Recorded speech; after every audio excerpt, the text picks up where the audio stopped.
का आपके अपने YouTube channel RK with education पर। दोस्तों, आज हम राजस्थान के इतिहास में जो पिछले भाग में चल रहा था अपने करौली का यादव वंश और आज मालवा का जो परमार वंश है, इससे संबंधित भाग एक में 30 अति महत्वपूर्ण प्रश्नों पर चर्चा करेंगे। ये सारे के सारे प्रश्न पिछली परीक्षाओं में पूछे गए प्रश्न तथा अन्य मानक पुस्तकों पर आधारित महत्वपूर्ण प्रश्न है। यदि आप इन प्रश्नों को पीडीएफ के रूप में चाहते हो तो हमारा टेलीग्राम चैनल है आरके विद एजुकेशन, उसको ज्वाइन जरूर कर लें और ऐसे वीडियो देखने के लिए यूट्यूब चैनल को सब्सक्राइब जरूर कर दें। तो देखते हैं आज का पहला प्रश्न। तो पहला प्रश्न है आज का पहला प्रश्न है, राजस्थानी किस रियासत में लॉर्ड डलहौजी ने दत्तक उत्तराधिकारी को स्वीकार करने से मना कर दिया? तो ऑप्शन 1 दे रखा है भरतपुर, ऑप्शन 2 दे रखा है धौलपुर, ऑप्शन 3 दे रखा है करौली, ऑप्शन 4 दे रखा है कोटा, ऑप्शन 5 दे रखा है अनुत्तरित प्रश्न। प्रश्न क्या है कि राजस्थान की कौन सी रियासत है जिसमें लॉर्ड डलहौजी ने दत्तक उत्तराधिकारी को स्वीकार करने से मना कर दिया? तो वो रियासत थी करौली। कौन सी रियासत थी? करौली। सही आंसर रहेगा इसका ऑप्शन नंबर 3। क्या रहेगा सही आंसर? ऑप्शन नंबर 3 इसका सही आंसर रहेगा। इसके बाद में अगला प्रश्न अपना, किस रियासत का विलय कोर्ट ऑफ डायरेक्ट ने रद्द किया और वापस वह रियासत अपने अस्तित्व में आई? तो ऑप्शन 1 दे रखा है कोटा, ऑप्शन 2 दे रखा है झालावाड़, ऑप्शन 3 दे रखा है बूंदी, ऑप्शन 4 दे रखा है टोंका, ऑप्शन 4 दे रखा है टोंक, ऑप्शन 5 दे रखा है अनुत्तरित प्रश्न। तो किस रियासत का विलय कोर्ट ऑफ डायरेक्ट ने रद्द किया और वापस वह रियासत अपने अस्तित्व में आई? तो वह रियासत कौन सी थी? वह रियासत थी करौली रियासत। कौन सी रियासत थी? करौली रियासत। सही आंसर इसका रहेगा करौली। क्या रहेगा इसका सही आंसर? करौली आंसर इसका सही आ रहेगा। तो क्वेश्चन नंबर 2 का सही आंसर रहेगा करौली रियासत। इसका ऑप्शन में करौली रियासत नहीं है सही आंसर, लेकिन इसका रहेगा ऑप्शन करौली रियासत। सही आंसर है इसका करौली रियासत। कौन सी रियासत थी? पहले तो क्या है, लॉर्ड डलहौजी ने यहाँ पर जो दत्तक उत्तराधिकारी है उसको स्वीकार करने से मना कर दिया और उसके बाद में कोर्ट ऑफ डायरेक्टर के आदेश ने ये जो लॉर्ड डलहौजी का जो आदेश था उसको रद्द किया और उसके बाद में ये रियासत पुनः अपने अस्तित्व में आई। सही आंसर इसका रहेगा करौली रियासत। इसके बाद में अगला प्रश्न अपना प्रश्न नंबर 3 है, स्वामी दयानंद सरस्वती किसके आमंत्रण पर राजस्थान में आए? ऑप्शन 1 दे रखा है जसवंत सिंह, ऑप्शन 2 दे रखा है मदन पाल, ऑप्शन 4 दे रखा है अजयराज, ऑप्शन 3 दे रखा है अजयराज, ऑप्शन 4 दे रखा है राम सिंह आडा, ऑप्शन 5 दे रखा है अनुत्तरित प्रश्न। तो स्वामी दयानंद सरस्वती किसके आमंत्रण पर राजस्थान में आए थे? तो वो थे मदन पाल। कौन थे? मदन पाल। करौली के शासक थे ये, करौली के शासक थे मदन पाल। इन्हीं के आमंत्रण पर सबसे पहले जो स्वामी दयानंद सरस्वती है वो राजस्थान में आए थे। सही आंसर इसका रहेगा ऑप्शन नंबर 2। और 1857 क्रांति के समय जो करौली के शासक थे वो भी कौन थे? मदन पाल। सही आंसर रहेगा ऑप्शन नंबर इसका 2। इसके बाद में अगला प्रश्न है अपना, स्वामी दयानंद सरस्वती सर्वप्रथम राजस्थानी किस रियासत में आए? ऑप्शन 1 दे रखा है अजमेर, ऑप्शन 2 दे रखा है मारवाड़, ऑप्शन 3 दे रखा है मेवाड़, ऑप्शन 4 दे रखा है करौली, ऑप्शन 5 दे रखा है अनुत्तरित प्रश्न। तो स्वामी दयानंद सरस्वती सर्वप्रथम राजस्थानी किस रियासत में आए थे? तो सर्वप्रथम राजस्थान की करौली रियासत में आए थे। सही आंसर इसका रहेगा ऑप्शन नंबर 4 करौली रियासत। उसके बाद में ये जोधपुर गए और जोधपुर में एक नन्नी जान नामक वेश्या ने इनको जहर दे दिया। उसके बाद में अजमेर पहुंचते इनकी मृत्यु हुई। तो सही आंसर इसका रहेगा ऑप्शन नंबर 4 करौली रियासत में। इसके बाद में अगला प्रश्न है प्रश्न नंबर 5 है, 1857 क्रांति के समय करौली का शासक कौन था? ऑप्शन 1 दे रखा मदन पाल, ऑप्शन 2 दे रखा विजयपाल, ऑप्शन 3 दे रखा गणेश पाल, ऑप्शन 4 दे रखा अर्जुन पाल, ऑप्शन 5 दे रखा अनुत्तरित प्रश्न। तो 1857 क्रांति के समय जो करौली के शासक थे वो थे मदन पाल। कौन थे? मदन पाल। सही आंसर रहेगा इसका ऑप्शन नंबर 1 मदन पाल। इसके बाद में जो अगला प्रश्न है 1857 क्रांति में किसकी सहायता से खुश होकर अंग्रेजों ने तोपों की सलामी बढ़ाकर सत्ता कर दी? ऑप्शन 1 दे रखा है मदन पाल, ऑप्शन 2 दे रखा है सवाई राम सिंह, ऑप्शन 3 दे रखा है महाराजा सरदार सिंह, ऑप्शन 4 दे रखा है महाराजा स्वरूप सिंह, ऑप्शन 5 दे रखा है अनुत्तरित प्रश्न। तो सवाई राम सिंह जो जयपुर के शासक थे इन्हें तो दी थी सितारे हिंद की उपाधि। क्या दी थी? सितारे हिंद की उपाधि दी थी। 1857 क्रांति में अंग्रेजों की इन्होंने सहायता की थी। उसके बाद में इन्हें दी सितारे हिंद की उपाधि और एक इन्हें दिया था कोटपुतली का परगना। क्या दिया था? एक इन्हें कोटपुतली का परगना दिया था। और महाराजा सरदार सिंह ऐसे एकमात्र शासक थे जो राजस्थान के बाहर अपनी सेना लेकर गए और इन्हें दिया था टिब्बी का परगना। इन्हें क्या दिया था? टिब्बी का परगना दिया था इन्हें अंग्रेजों ने खुश होकर। और महाराणा स्वरूप सिंह जो 1857 क्रांति के समय शासक थे तो इन्होंने देवली से भागे सैनिकों की सहायता की थी और 1857 क्रांति में। और यहाँ जो उस समय जो पॉलिटिकल एजेंट थे वो थे मेजर सावर्स। सही आंसर इसका रहेगा ऑप्शन नंबर 1 मदन पाल। मदन पाल ने क्या किया था? मदन पाल ने जो कोटा के जो शासक थे राम सिंह आडा, तो कोटा के शासक थे राम सिंह आडा द्वितीय राम सिंह, तो उनको क्या किया था? इन्होंने क्रांतिकारियों से बचाया था। इसी से खुश होकर इन्होंने इनकी जो तोपों की सलामी है वो बढ़ाकर 17 कर दी थी। तो ऑप्शन नंबर 1 इसका सही आंसर रहेगा। इसके बाद में जो अगला प्रश्न है अपना, 1857 क्रांति के समय करौली के किस शासक ने कोटा के शासक राम सिंह द्वितीय को क्रांतिकारियों से छुड़वाया था? ऑप्शन 1 दे रखा है मदन पाल, ऑप्शन 2 दे रखा है गणेश पाल, ऑप्शन 3 दे रखा है नरसिंह पाल, ऑप्शन 4 दे रखा है विजय सिंह, ऑप्शन 5 दे रखा है अनुत्तरित प्रश्न। तो 1857 क्रांति के समय करौली के किस शासक ने कोटा के शासक राम सिंह द्वितीय को क्रांतिकारियों से छुड़वाया? तो वो थे मदनपाल। कौन थे? मदनपाल। सही आंसर रहेगा इसका ऑप्शन नंबर 1। और गणेशपाल कौन थे? गणेशपाल करौली के अंतिम शासक थे। करौली रियासत के क्या थे? अंतिम शासक थे। अंतिम शासक थे। तो सही आंसर इसका रहेगा ऑप्शन नंबर 1 मदनपाल। इसके बाद में अगला प्रश्न है अपना, राजस्थान के एकीकरण के समय करौली रियासत के शासक कौन थे? ऑप्शन 1 दे रखा मदनपाल, ऑप्शन 2 दे रखा गणेशपाल, ऑप्शन 3 दे रखा है गोपालपाल, ऑप्शन 4 दे रखा अर्जुनपाल, ऑप्शन 5 दे रखा अनुत्तरित प्रश्न। तो राजस्थान के एकीकरण के समय जो करौली के रियासत के जो शासक थे वो थे गणेशपाल। यही करौली के अंतिम शासक भी थे और राजस्थान के एकीकरण के समय भी यही शासक थे। सही आंसर इसका रहेगा ऑप्शन नंबर 2। इसके बाद में जो अगला प्रश्न है अपना वो है, निम्न में से किस प्रमाण शासक को कवियों का आश्रयदाता कहा जाता है? ऑप्शन 1 दे रखा है, ये प्रश्न कई बार एग्जाम में पूछा जा चुका है। ऑप्शन 1 दे रखा है इसका सिंधुराज, ऑप्शन 2 दे रखा है इसका मुंजी परमार, ऑप्शन 3 दे रखा है विजयराज, ऑप्शन 4 दे रखा है धंधुक, ऑप्शन 5 दे रखा है अनुत्तरित प्रश्न। तो निम्न में से किस प्रमाण शासक को कवियों का आश्रयदाता कहा जाता है? तो वह है मुंजी परमार। क्या है? किसको कहा जाता है? मुंजी परमार को कहा जाता है। इसका सही आंसर रहेगा ऑप्शन नंबर 2। क्या रहेगा सही आंसर? ऑप्शन नंबर 2 इसका सही आंसर रहेगा। इसके बाद में जो अगला प्रश्न है, निम्न में से किस प्रमाण शासक को कवि वर्ष की उपाधि दी गई है? ऑप्शन 1 कवि वर्ष का मतलब ये होता है कवियों का आश्रयदाता। संस्कृत में कवियों का आश्रयदाता। कवि वर्ष का मतलब क्या होता है? कवियों का आश्रयदाता। तो कवि वर्ष की उपाधि किसे दी गई है? ऑप्शन 1 दे रखा है मुंजी परमार, ऑप्शन 2 दे रखा है भोज परमार, ऑप्शन 3 दे रखा है करमचंद परमार, ऑप्शन 4 दे रखा है महपा परमार, ऑप्शन 5 दे रखा है अनुत्तरित प्रश्न। तो निम्न में से किस प्रमाण शासक को कवि वर्ष की उपाधि दी गई है? तो वह है मुंजी परमार। कौन है? मुंजी परमार। तो सही आंसर इसका रहेगा ऑप्शन नंबर 1। क्या रहेगा सही आंसर? ऑप्शन नंबर 1 इसका सही आंसर रहेगा।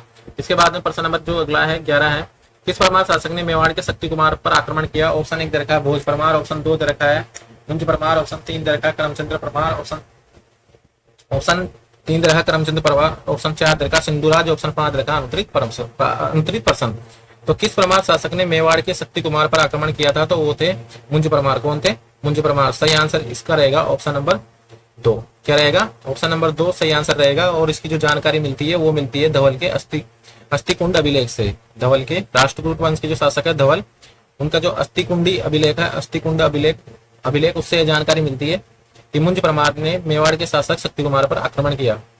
सही आंसर हो जाएगा इसका ऑप्शन नंबर 2 मुंज परमार। इसके बाद में अगला प्रश्न है अपना, किस परमार शासक ने चित्तौड़गढ़ में त्रिभुवन मंदिर का निर्माण करवाया जिसे आजकल मोकल मंदिर के नाम से भी जाना जाता है? ऑप्शन 1 दे रखा भोज परमार, ऑप्शन 2 दे रखा मुंज परमार, ऑप्शन 3 दे रखा धारावर्ष, ऑप्शन 4 दे रखा विक्रमदेव, ऑप्शन 5 दे रखा अनुत्तरित प्रश्न। तो किस परमार शासक ने चित्तौड़गढ़ में त्रिभुवन मंदिर का निर्माण करवाया जिसे आज मोकल मंदिर के नाम से जाना जाता है? तो वो करवाया था भोज परमार ने। किसने करवाया था? भोज परमार ने। सही आंसर इसका रहेगा ऑप्शन नंबर 2।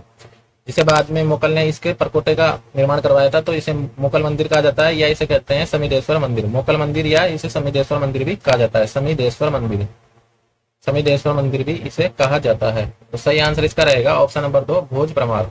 इसके बाद में अगला जो प्रश्न है अपना, प्रश्न नंबर 13 है, चित्तौड़ के सामंत सिंह ने किस परमार शासक को हराकर बागड़ में भुइल वंश की स्थापना की? तो ऑप्शन 1 दे रखा है मंडलिक, ऑप्शन 2 दे रखा है विजयराज, ऑप्शन 3 दे रखा है रामचंद्र, ऑप्शन 4 दे रखा है महपा, ऑप्शन 5 दे रखा है अनुत्तरित प्रश्न। तो जब हमने वागड़ का इतिहास पढ़ा था तो उसमें वागड़ का जो इतिहास था उसमें मैंने बताया था कि यहाँ पर पहले परमारों का शासन था और जो चित्तौड़ के जो सामंत सिंह थे उन्होंने यहाँ के परमार शासक विजयराज को पराजित करके यहाँ पर वागड़ में किस वंश की स्थापना की? गुइल वंश की। तो सही आंसर इसका रहेगा ऑप्शन नंबर 2। वागड़ के परमारों में जो अंतिम राजा है वो कौन है? वागड़ के परमारों में जो अंतिम राजा है वो कौन है? विजयराज। कौन है? विजयराज को यहाँ पर पराजित करके मेवाड़ के सामंत सिंह ने और यहाँ पर गुइल वंश की स्थापना कर दी थी। तो सही आंसर इसका रहेगा ऑप्शन नंबर 2। इसके बाद में जो अगला प्रश्न अपना, प्रश्न नंबर 14 है अपना, हलायुद्ध, पद्मगुप्त और धनंजय आदि प्रसिद्ध दरबारी विद्वान किसके दरबार की शोभा थे? ऑप्शन 1 दे रखा मुंज परमार, ऑप्शन 2 दे रखा भोज परमार, ऑप्शन 3 दे रखा सिंधुराज, ऑप्शन 4 दे रखा है विजयराज, ऑप्शन 5 दे रखा अनुत्तरित प्रश्न। तो हलायुद्ध और पद्मगुप्त और धनंजय आदि जो प्रसिद्ध दरबारी विद्वान है ये किसके दरबार की शोभा थे? तो ये थे मुंज परमार के। कौन थे? मुंज परमार के थे। तो सही आंसर हो जाएगा ऑप्शन नंबर 1 मुंज परमार के दरबार में थे ये। ऑप्शन नंबर 1 इसका सही आंसर रहेगा। और इसके बाद में जो अगला प्रश्न है अपना, अथुर्णा में मंडलेश्वर मंदिर का निर्माण किसने करवाया? ऑप्शन 1 दे रखा है। ये प्रश्न भी एग्जाम में पूछा जा चुका है और वेरी इंपॉर्टेंट प्रश्न है ये, कई बार पूछा जा चुका है एग्जाम में ये। ऑप्शन 1 दे रखा है मंडलिक, ऑप्शन 2 दे रखा है चामुंडराज परमार, ऑप्शन 3 दे रखा है विजयराज, ऑप्शन 4 दे रखा है मुंज परमार, ऑप्शन 5 दे रखा है अनुत्तरित प्रश्न। तो अथुर्णा में जो मंडलेश्वर मंदिर का निर्माण जो करवाया है वो करवाया है चामुंडराज परमार ने। किसने करवाया है? चामुंडराज परमार ने। किसने करवाया था? सही आंसर इसका रहेगा 2, ऑप्शन नंबर 2। और जो इन्होंने करवाया अपने पिता अपने पिता मंडलिक की याद में, मंडलिक की याद में इस मंदिर का निर्माण करवाया था। अथुर्णा में मंडलेश्वर मंदिर का निर्माण। सही आंसर इसका रहेगा ऑप्शन नंबर 2। इसके बाद में जो अगला प्रश्न है अपना, इसके बाद में अगला प्रश्न है, आबू में परमार वंश का संस्थापक कौन है? ऑप्शन 1 दे रखा है धरणी वराह है, ऑप्शन 2 दे रखा है धंधुक, ऑप्शन 3 दे रखा है विक्रमदेव, ऑप्शन 4 दे रखा है धूमराज, ऑप्शन 5 दे रखा है अनुत्तरित प्रश्न। तो आबू में जो परमार वंश है उसका जो संस्थापक है वह कौन है? धूमराज। कौन है? धूमराज। सही आंसर रहेगा ऑप्शन नंबर 4। ऑप्शन नंबर 4 इसका सही आंसर रहेगा धूमराज। और जो इनकी वंशावली जो प्राप्त होती है, जहां से अपन को इनके लिखित साक्ष्य मिलते हैं, वो है उत्पल राज से। वंशावली जो प्राप्त होती है अपन को कहां से मिलती है? उत्पल राज से मिलती है। तो सही आंसर रहेगा इसका ऑप्शन नंबर 4 धूमराज। इसके बाद में जो अगला प्रश्न है अपना, इनमें से किस जिले में सर्वाधिक सूर्य मंदिर स्थित है? ऑप्शन 1 दे रखा सिरोही, ऑप्शन 2 दे रखा बांसवाड़ा, ऑप्शन 3 दे रखा बाड़मेर, ऑप्शन 4 दे रखा डूंगरपुर, ऑप्शन 5 दे रखा अनुत्तरित प्रश्न। तो निम्न में से किस जिले में सर्वाधिक सूर्य मंदिर है? तो वह जिला है सिरोही। कौन सा जिला है? सिरोही। तो सही आंसर इसका रहेगा ऑप्शन नंबर 1 सिरोही जिला। इसके बाद में जो अगला प्रश्न है अपना, मारवाड़ को 9 कुटी में बांटने वाला परमार शासक कौन है? ये भी इंपॉर्टेंट प्रश्न है, पूछा जा चुका है एग्जाम में। मारवाड़ को 9 कुटी में बांटने वाला जो शासक है वह है ऑप्शन 1 दे रखा है धरणी वरा, ऑप्शन 2 दे रखा है धंधुक, ऑप्शन 3 दे रखा है विक्रमदेव, ऑप्शन 4 दे रखा है भीमदेव, ऑप्शन 5 दे रखा है अनुत्तरित प्रश्न। तो मारवाड़ को 9 कुटी में बांटने वाला जो शासक है, परमार शासक है, वह है धरणी वरा। कौन है? धरणी वरा। सही आंसर इसका रहेगा ऑप्शन नंबर 1। क्या रहेगा इसका सही आंसर? ऑप्शन नंबर 1 रहेगा धरणी वरा। इसके बाद में जो अगला प्रश्न है अपना, अगला प्रश्न है प्रश्न नंबर 19 है, किस परमार शासक के बारे में कहा जाता है कि वह एक तीर से एक साथ 3 भैंसों को मार दिया करता था? ऑप्शन 1 दे रखा है मुंज परमार, ऑप्शन 2 दे रखा है भोज परमार, ऑप्शन 3 दे रखा है सिंधुराज, ऑप्शन 4 दे रखा है विजयराज, ऑप्शन 5 दे रखा है अनुत्तरित प्रश्न। तो इसका जो सही आंसर रहेगा, एक तीर से एक साथ 3 भैंसों को मार दिया जाता था, वो था धारावर्ष। कौन था? धारावर्ष। ऑप्शन में नहीं है ये, तो इसका सही आंसर रहेगा धारावर्ष। क्या क्या कौन था वो? धारावर्ष। और जो इसकी अभी भी जो इसकी मूर्ति लगी हुई है, अभी भी इसकी मूर्ति अभी भी लगी हुई है वहां पर सिरोही में। तो किस परमार शासक के बारे में कहा जाता है कि एक तीर से एक साथ 3 भैंसों को मार दिया करता था? धारावर्ष परमार के बारे में ऐसा कहा जाता है। और ये जानकारी कहाँ मिलती है? ये जानकारी मिलती है पटनारायण अभिलेख से। किससे मिलती है? पटनारायण के अभिलेख से इसके बारे में जानकारी मिलती है। तो सही आंसर इसका रहेगा धारावर्ष। इसके बाद में अगला प्रश्न है अपना, प्रश्न नंबर 20 है अपना, किस परमार शासक ने मोहम्मद गोरी के आक्रमण के समय गुजरात की नायिका देवी का साथ दिया और मोहम्मद गोरी को आगे बढ़ने से रोका? ऑप्शन 1 दे रखा धरणीवरा, ऑप्शन 2 दे रखा मुंज परमार, ऑप्शन 3 दे रखा भोज परमार, ऑप्शन 4 दे रखा धारावर्ष, ऑप्शन 5 दे रखा अनुत्तरित प्रश्न। तो किस परमार शासक ने मोहम्मद गोरी के आक्रमण के समय गुजरात की नायिका देवी का साथ दिया और मोहम्मद गोरी को आगे बढ़ने से रोका? तो वो थे धारावर्ष। कौन थे? धारावर्ष परमार। तो सही आंसर इसका रहेगा ऑप्शन नंबर 2। और ये कहलाता है कायंद्रा सिरोही का युद्ध। कायंद्रा सिरोही का युद्ध। और ये युद्ध हुआ 1178 में। और इस समय जो गुजरात की नायिका देवी थी, ये एक बहुत ही बहादुर महिला थी, रानी लक्ष्मीबाई की तरह। और इनका जो साथ दिया था वो दिया था धारावर्ष ने। तो सही आंसर इसका रहेगा ऑप्शन नंबर 4। और मोहम्मद गोरी को आगे बढ़ने से रोका। ऑप्शन नंबर 4 इसका सही आंसर रहेगा। इसके बाद में अगला प्रश्न है, वास्तुपाल और तेजपाल किस परमार शासक के मंत्री थे? ऑप्शन 1 दे रखा है धारावर्ष, ऑप्शन 2 दे रखा है विक्रमदेव, ऑप्शन 3 दे रखा है विजयराज, ऑप्शन 4 दे रखा है भीमदेव, ऑप्शन 5 दे रखा है अनुत्तरित प्रश्न। तो वास्तुपाल और तेजपाल जो मंत्री थे वो किसके थे? धारावर्ष के। सही आंसर इसका रहेगा ऑप्शन नंबर धारावर्ष परमार। तो इसमें जो इंपोर्टेंट है परमार वंश में कौन कौन से शासक इंपोर्टेंट है? एक तो है मुंज परमार, एक है भोज परमार, एक विजयराज, ये तो है मालवा के परमार। कौन से हैं ये? मालवा के परमार। इसके बाद में जो ये विजयराज हैं, ये है आबू के परमार। ये कहाँ के हैं? आबू के परमार है, तो वागड़ के। विजयराज कहाँ के हैं? वागड़ के हैं विजयराज है वागड़ के परमार। इसके बाद में जो आबू के परमार है, आबू के परमार इनमें है, एक तो है धरणी वरा है, और एक है इसके अंदर धारावर्ष, एक है प्रताप सिंह, और एक है प्रहालन देव। ये कुछ इंपोर्टेंट शासक है जो परमार वंश है उनसे संबंधित। तो इसके बाद में जो अपना अगला प्रश्न है, प्रश्न नंबर 22 है अपना, निम्न में से किसने नेमिनाथ जी के मंदिर का निर्माण करवाया जिसे लूण बसई मंदिर भी कहा जाता है? ऑप्शन 1 दे रखा है वास्तुपाल, ऑप्शन 2 दे रखा है तेजपाल, ऑप्शन 3 दे रखा है विमल शाह, ऑप्शन 4 दे रखा है लाहिणी, ऑप्शन 5 दे रखा है अनुत्तरित प्रश्न। तो इसका जो सही आंसर रहेगा वो रहेगा ऑप्शन नंबर 2 तेजपाल ने करवाया है नेमिनाथ जी के मंदिर का निर्माण। 22 तीर्थंकर ये जैन समाज के जैन समाज के 22वें तीर्थंकर है, 22वें तीर्थंकर। तो नेमिनाथ जी का मंदिर का निर्माण करवाया, जिसे लूण बसई मंदिर भी कहा जाता है, क्योंकि तेजपाल का जो पुत्र था लूण सिंह, उसकी याद में इस मंदिर का निर्माण करवाया गया था।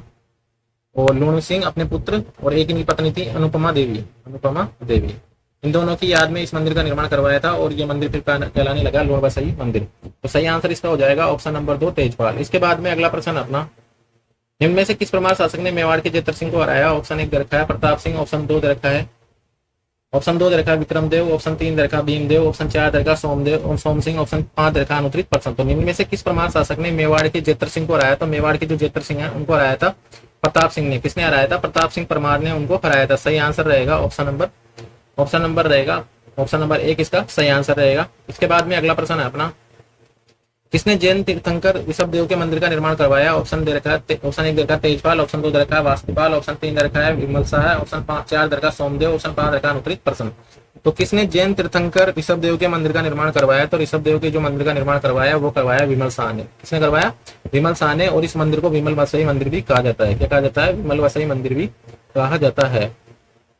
तो सही आंसर हो जाएगा इसका ऑप्शन नंबर 3 विमल शाह। इसके बाद में जो अगला प्रश्न अपना, निम्न में से किस परमार शासक ने नाडोल की किल्हण की 2 पुत्रियों के साथ विवाह किया? ऑप्शन 1 दे रखा है, ये प्रश्न भी एग्जाम में पूछा जा चुका है, एग्जाम में आ चुका है ये भी। किस परमार शासक ने नाडोल के किल्हण की 2 पुत्रियों के साथ विवाह किया? ऑप्शन 1 दे रखा है प्रहलानंद देव, ऑप्शन 2 दे रखा है धारावर्ष, ऑप्शन 3 दे रखा है विक्रमदेव, ऑप्शन 4 दे रखा है सोमदेव, ऑप्शन 5 दे रखा है अनुत्तरित पर्सन। तो इसका जो सही आंसर रहेगा वो रहेगा धारावर्ष परमार। क्या रहेगा सही आंसर? धारावर्ष परमार। नाडोल के किल्हण की 2 पुत्रियां थी, पुत्रियों का नाम था, एक का नाम तो था गीगा देवी और एक का नाम था श्रृंगार देवी। वह श्रृंगार देवी के साथ विवाह किया, श्रृंगार देवी के साथ। तो सही आंसर इसका हो जाएगा ऑप्शन नंबर 2 धारावर्ष परमार। तो ये थे दोस्तों आज के 30 अति महत्वपूर्ण प्रश्न और 25 अति महत्वपूर्ण प्रश्नों पर आज हमने चर्चा की है। ये सारे के सारे प्रश्न बार बार परीक्षा में रिपीट होते रहते हैं। यदि आप इन प्रश्नों को पीडीएफ के रूप में चाहते हो तो आप हमारे टेलीग्राम चैनल है आरके विद एजुकेशन, उसको ज्वाइन जरूर कर लें। और यदि यूट्यूब चैनल पर नए आए हो या पहली बार विजिट कर रहे हो तो यूट्यूब चैनल को सब्सक्राइब करके नोटिफिकेशन के लिए बेल का आइकन जरूर प्रेस करते हैं और ऐसे वीडियो तथा जॉब संबंधी अपडेट के लिए यूट्यूब चैनल पर बने रहें। सही आंसर